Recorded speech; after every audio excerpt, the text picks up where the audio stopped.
Oke, halo semuanya, teman-teman investor dan juga trader ya. Sekarang kita bareng Alvanaf lagi, bakal coba ngobrolin topik-topik terkini. Nah, sekarang tuh lagi rame namanya Indofood CBP sama Frito-Lay nih. Jadi CBP katanya beli Frito-Lay dari yang tadinya cuma punya 51%, sekarang jadi 99%. Nah, gimana Hen kira-kira komentarnya? Iya, jadi tadi lagi baca-baca berita, lumayan, bukan tadi sih, dari kemarin ya, dari kemarin lagi baca-baca berita lumayan kaget nih.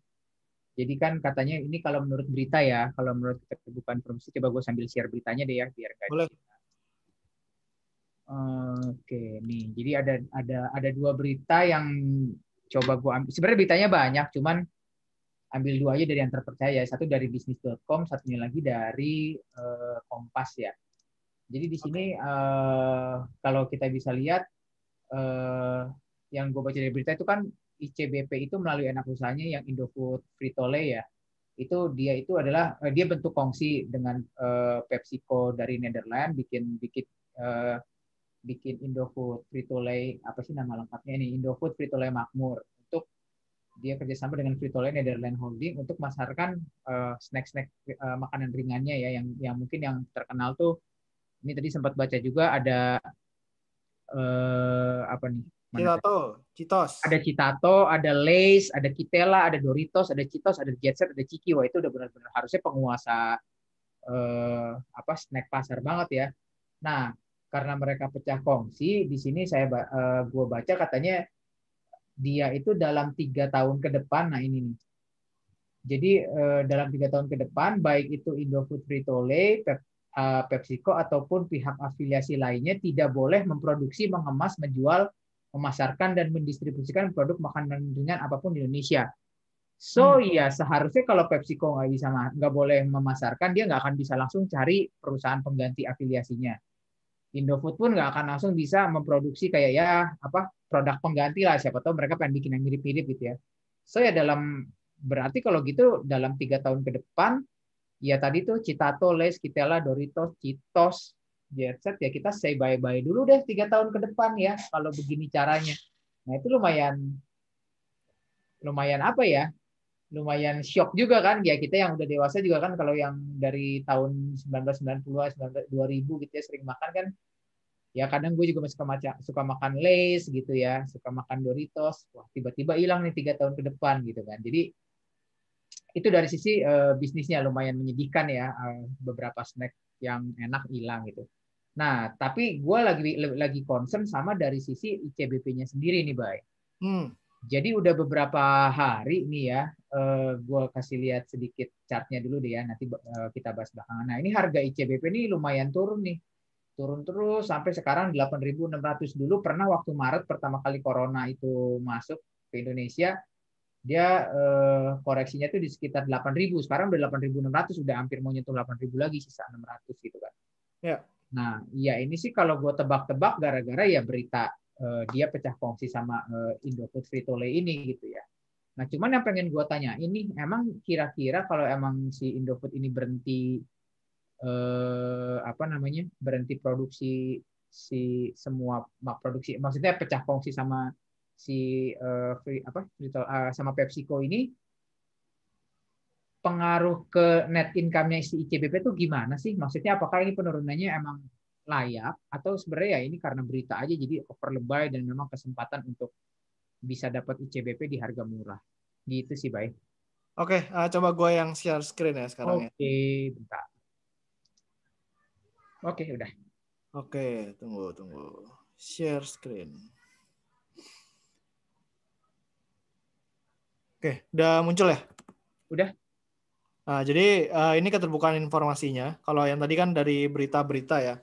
Nah, di sini ditulis nih, sehubungan dengan dilakukannya transaksi, jadi IFL ini akan mengakhiri perjanjian lisensi dengan PepsiCo setelah IFL ya, IFL ini Indofood Frito-Lay menyelesaikan semua persiapan penghentian produksi, penjualan dan lain sebagainya, dan ini dikasih waktu 6 bulan ya 6 bulan. Nah terus 3 tahun nggak boleh produksi, mengemas, menjual dan lain sebagainya. Nah ini sayang banget sih sebenarnya, memang udah 30 tahun ya Hen ya. Kalau Mhm. dia kerjasama tuh 30 tahun. 21 tahun.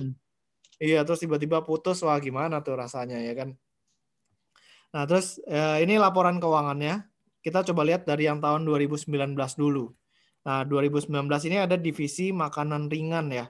Divisi makanan ringan atau snack food. Nah, ini yang kerjasama Indofood sama PepsiCo atau Frito-Lay. Ya, jadi ini benar-benar di bawahnya IFL. Nah, kalau misalnya kita lihat tahun 2019, dia ini justru diuntungkan kalau misalnya divisi ini dihilangkan gitu ya. Karena divisi ini sebenarnya laba usahanya kalau misalnya kita lihat di sini, ini tuh minus. Ya, minus 42 miliar. Nah, minus 42 miliar. Jadi kalau misalnya di 2019 mereka berhenti, harusnya ya justru labanya bisa naik gitu ya secara keseluruhan. Nah, cuma kalau misalnya kita lihat di tahun 2020 yang bulan 9 tahun 2020, mungkin karena COVID, work from home dan lain sebagainya ya. Nah, ini justru labanya itu naiknya signifikan. Ya, dari yang tadinya minus 42 miliar, sekarang itu profit 214 miliar. Nah, jadi kalau misalnya kita lihat di sini, kalau divisi ini hilang ya, nah berarti kan labanya si ICBP yang tadinya 6,2 triliun, itu sisa ya 6 triliun. Ya ini untuk 30 September tahun 2020. Ya anggaplah kita... Dia belum ada full year 2020 ya? Belum. Oke. Jadi kalau misalnya kita asumsiin full year ya, tinggal kali 12 bagi 9 aja, ya kan? Atau kali 4 bagi 3 lah. Coba. Coba gue hitungnya 6 triliun bagi 3 kali 4. Berarti 8. Labanya sekitar 8 ya kan? Sekitar 8. 8 triliun. Itu kalau misalnya snack foodnya dihilangkan gitu. Jadi kalau misalnya kita bilang signifikan apa enggak, ya sebenarnya dari 6,2 triliun jadi 6 triliun kan turunnya cuma sekitar 3%, 4% ya. Dan kita tahu sendiri sekarang harga saham ICBP udah turun dari 9.000 ke 8.600. Nah itu kan penurunannya udah sekitar 4-5%. Ya harusnya sih udah apa ya, udah tercerminkan lah ya. Itu kalau misalnya dari hitung-hitungan kasar kayak begini gitu. Nah, cuman balik lagi apakah memang secara teknikal atau gimana, nah itu menarik apa enggak. Nah, coba sekarang kita bakal coba lihat dari Stockbit ya.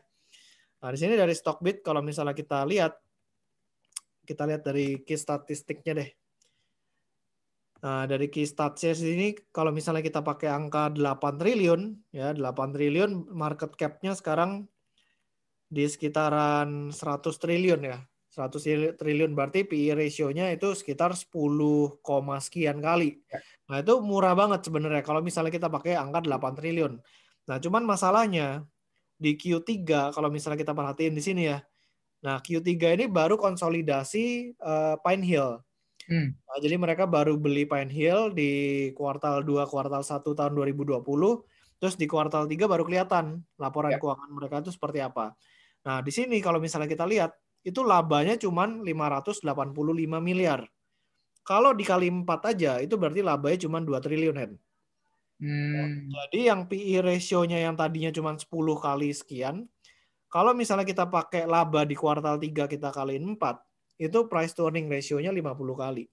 Nah, jadi memang masih mahal banget kalau misalnya kita lihat sekilas seperti itu. Ya, jadi ya balik lagi. Sekarang market ngejudge-nya seperti apa? Ya balik lagi sih di kuartal 4 nanti kinerjanya seperti apa. Yang paling penting sebenarnya kinerja mereka setelah Pine Hill itu masuk kan.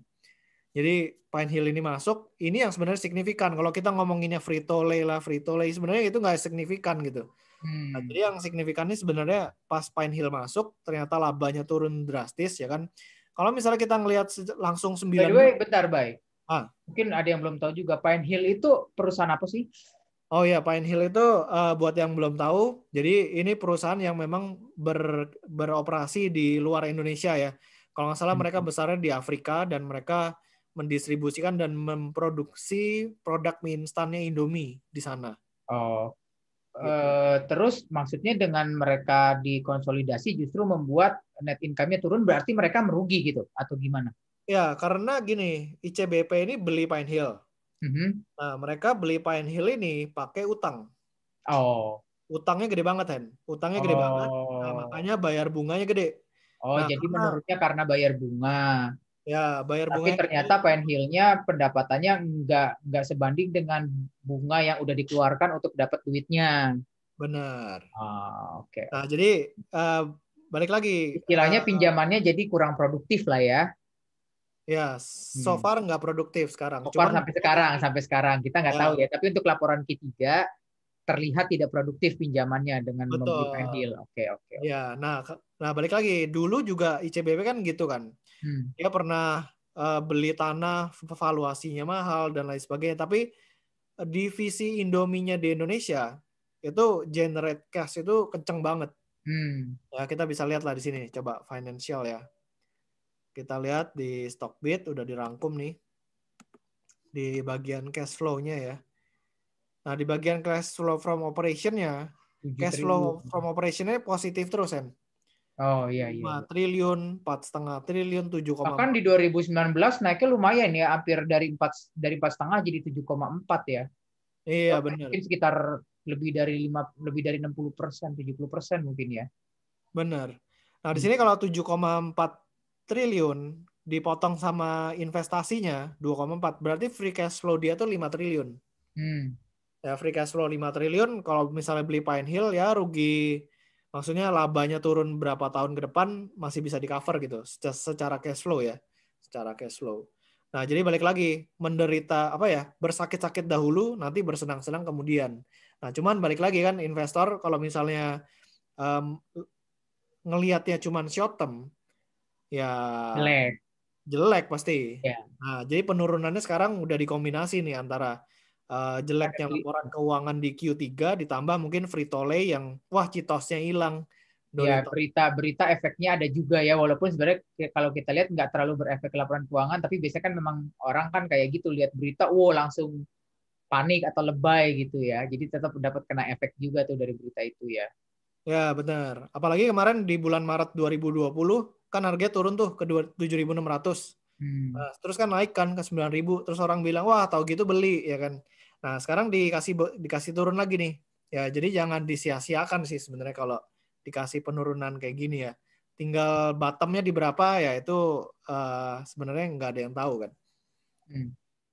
Gitu sih. Tapi berarti kalau untuk free nya sendiri, menurut ya kita nggak tahu ya, mungkin Bayu juga belum pernah research di dalam itu. Tapi kalau di pasar Afrika sendiri kan kita tahu ya, mungkin udah banyak kayak meme atau video-video lucu yang bilang orang Afrika tuh demen banget sama Indomie gitu ya. Ya, Nah, kok jadi free salah? Apa tuh tadi? Pine Hill. Eh, ya, Pine Hill.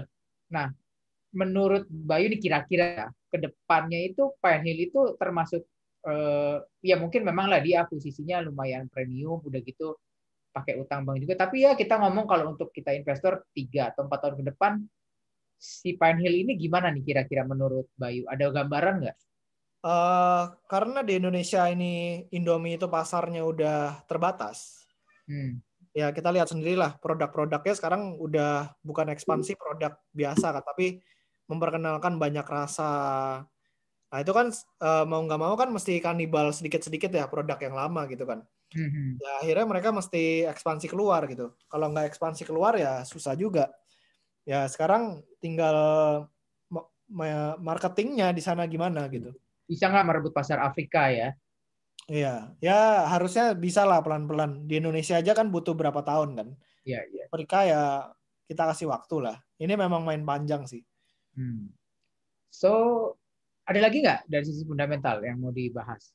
Udah sih dari sisi Oke, fundamental. gue nanya-nanya dikit ya, siapa tahu mewakili yang nonton juga. So, jadi menurut analisa ini seharusnya Indofood di harga mungkin di bawah 8.500 eh, it's okay to collect untuk investasi ya menurut Bayu atau Ya, gimana? kita coba lihat ini aja deh, PE band ya kan. Kalau kalau kita lihat PE band ya lihat aja di lowest PE band di 8.076 nih. Nah, di sini kita coba Boleh. mulai agresif lah. Oke, ini tolong diingat ya. Dari sisi PE band 8.076. Oke, nanti kita bandingkan dari sisi TA gimana. Ya, Oke. oke. Dari sisi fundamental sih begitu sih kalau kalau Oke, ngelihat harganya gimana ya. oke, oke, oke. Oke, gua stop share dulu. Nah, sebelum masuk ke bagian gue, bagian TA ini ada mana ya sekalian gue share screen. Jadi ada sedikit apa ya? sedikit koreksi. Jadi tadi kan gue bilang merek-mereknya Indofood Frito-Lay itu kan sampai ada Cheetos, ada yang lain-lain lah ya, Citato, Kitela dan lain-lain. Nah ini gue tadi baru search lihat dari kumparan. Ya. Jadi ternyata dia bilang nggak semua snack Indofood akan hilang. Jadi ternyata yang nggak boleh dijual itu adalah yang memang brandnya itu punya si PepsiCo karena mereka pecah kongsi. Jadi yang nggak boleh itu cuman mana tadi? Nah ini kan banyak nih Citato, Kitela, Jet Set, bla bla bla bla. Tapi tidak semua merek tersebut merupakan milik PepsiCo. Yang milik PepsiCo itu cuman Lay's, Doritos, sama Cheetos. Jadi selain menurut berita ini ya, kita nggak tahu benar apa nggak, harusnya sih ini berita ya nggak mungkin asal-asalan juga. Tapi menurut berita ini berarti yang akan hilang dari pasaran selama 3 tahun ke depan itu adalah Lay's, Doritos, dan Cheetos. Kalau untuk yang lain-lain kayak Chiki Ball, Jet Set, Kitela, Citato itu adalah merek punyanya Indofood. Jadi mereka sepertinya masih tetap boleh memasarkan. So, jadi balik ke yang tadi 200 miliar pun belum tentu hilang semua tuh.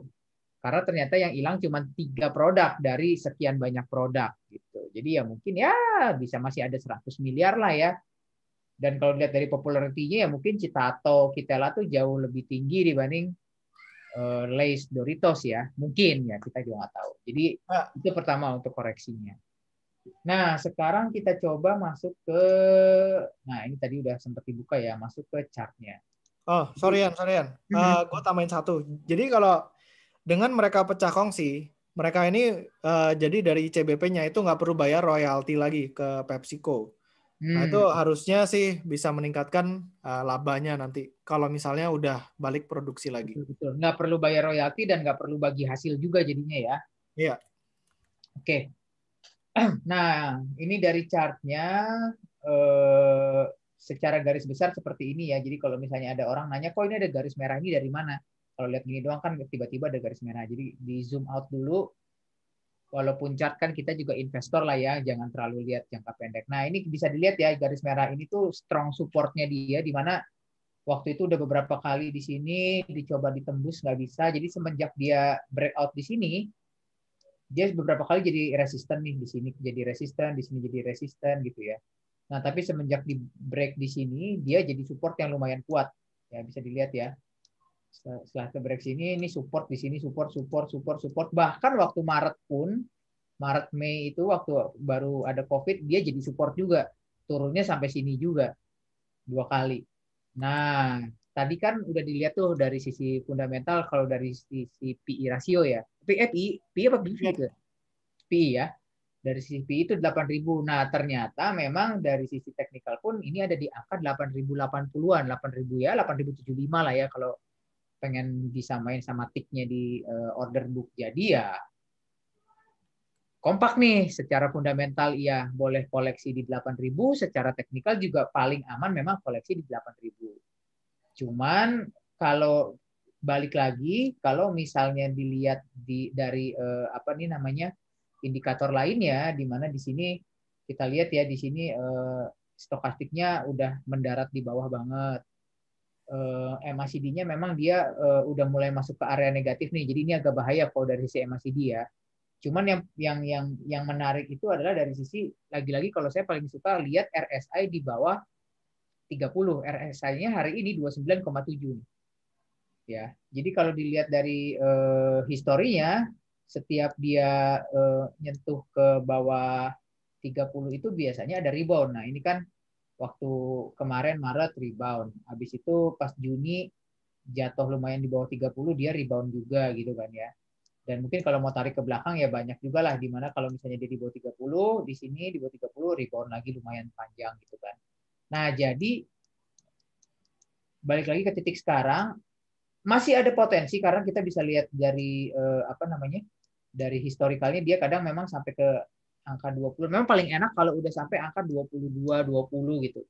Jadi kemungkinan ya kalau emang mau main aman, ya tunggulah di sekitar 8.200 lah kalau emang takut 8.000 nggak kena. Cuman mungkin sih masih bisa kena 8.000.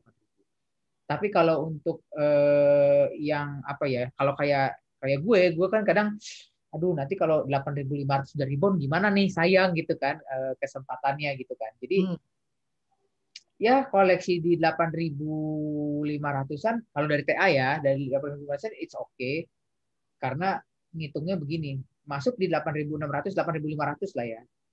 Ke 8.000 itu kita ada potensi loss 500. Tapi dia bisa terdekat itu ke 10.500, 10.600 di mana berarti kalau 8.500 ke 10.500, 10.600 itu sekitar 2.100.